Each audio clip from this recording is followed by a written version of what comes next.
Hello, SIF fans. It's Dustin Casper, Educational Programs Manager and Programmer with the Seattle International Film Festival. And I'm here with Nancy Pappas, and I am also the African Pictures Programmer. Yay. And we are here to recommend five, well, really more than five, because there are too many that we want to talk about, but five films from Africa that are available for streaming. And on SIF.net, you're also going to find links to where you can view these films in their entirety right now from your own home. So let's dig in. One of my favorite films from the past several years is Supamoto, which is a feature film from Kenya that was one of the sleeper hits of the festival. I think it was number 4 on the Golden Space Needle Audience Award balloting, and is an extraordinary magical realist film about a young girl who has a terminal illness, and the town which she lives in that recognizes her love of cinema and her love of superhero movies, and begins to give her the illusion that she is indeed a superhero, and the way that film and the film passion and community come together to create kind of a real life film experience for her is one of the great love letters to cinema. Nancy, have you seen that one?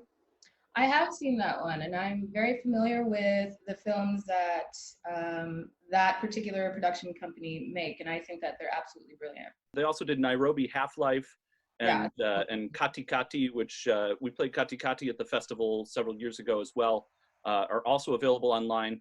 Supamoto is available through Juno Films, their distributor, but from May 13 to May 17, the Northwest Film Forum is going to be one of the beneficiaries of the presentation of the film. So I absolutely encourage, if you can watch it during that time frame, go and support the Northwest Film Forum. So we have a movie called Félicité, and that is a 2017 film directed by a Senegalese filmmaker called Alain Gomis. And a side fact is that Gomis was actually a SIF 2012 Emerging Master. So Félicité is set in my hometown of Kinshasa, Democratic Republic of Congo, and it's about a nightclub singer who struggles to get together some funds for her hospitalized son. Interestingly, I recently heard this film described as a musical, which you wouldn't automatically think of considering its heavy themes, but with music from Kasai All Stars, the Kinshasa Symphony Orchestra, and then some Congolese classics thrown in there.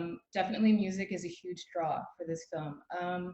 Yeah, it was one of the things in the film that there's a cultural space, and not just the city itself, which is practically a character, a dreamy character in the film, but the music. I mean, it's not a musical in the traditional sense, but it's infused with the extraordinary music of Congo. 100%. Another film I wanted to highlight was Silas, a documentary film that we featured in the festival several years ago. That's directed by Hawa Essuman and Anjali Nayar, where they've followed for 5 years a Liberian activist, and this is an activist fighting corporate entities that were deforestation and any number of things along that line, and ultimately the toll on this activist emotionally, physically, even over a 5-year period of time, but also the fight and the passionate engagement that he and his fellow workers were engaged in, made his story such an extraordinary experience. It's heavier in that it's obviously environmental themes and that sort of thing, but it's watching a passionate human being make a difference in the world, and ultimately becomes a political film as he begins running for office and seeing that whatever activism he is doing in the community has only so much effect until you become a part of the government experience, and that's where he could actually make a big difference. So for our next feature, we have A Fairy Tale from Zambia, and it's a film directed by Rungano Nyoni, and it's about a little girl called Shula, and she's accused of witchcraft.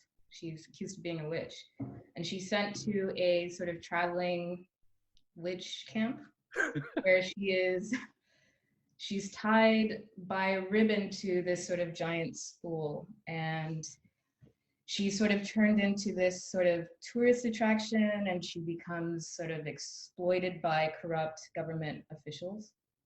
You'll have to watch the film to see what Shula decides to do, but yeah, I Am Not a Witch is streaming on the Criterion Channel.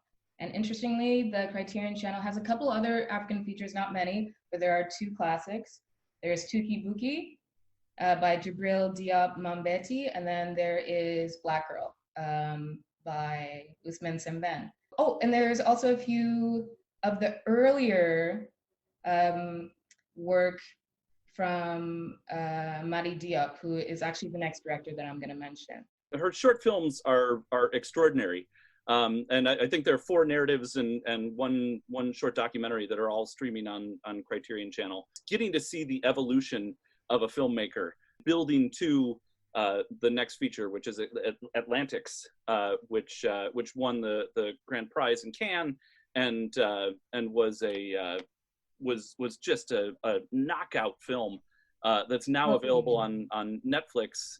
It's such a beautiful film. I watched it again last night. I've watched it maybe 3 times already. Yeah. It's this sort of cerebral, heady, dramatic, romantic ghost story. And it's a Senegalese film, and it's about a young woman set to marry this, rich guy, but her actual true love is lost at sea in an immigration attempt. After which, like, these very mysterious and eerie events begin to unfold. Yeah, it's an absolutely stunning feature, and I would recommend it to absolutely anybody. It is eye-opening. I mean, visually, story-wise, the allegory and what it represents within immigration, within the poorer classes and the people who lord over them, and it is an astonishing film. I'm in total agreement with you. Yeah. And is available on Netflix. There's actually a lot of stuff available on Netflix too, that you can find. Some series stuff. Queen Sono has been getting a lot of press. Mokalik and a lot of Kunle Afolayan's Nigerian film is up there. The Burial of Kojo from Ghana. One of my favorite, just visual films. There's a huge amount of Nigerian content. The Nollywood community. Lionheart is an exceptional feature. There's a film that I want to see called The Bling Lagosians. That apparently is a Crazy Rich Asians for Lagos. Yeah. And that might be what I watch tonight. So thank you everyone for tuning in. We are excited about what all you can find online, and can curate your own experience of unique films from around the continent. Any last words, Nancy? No, thanks for tuning in. We hope that you're keeping safe at home, and see you soon, hopefully. Yeah, big hugs to all of our SIF friends. I mean, social distance hugs. Yeah. Catch you soon.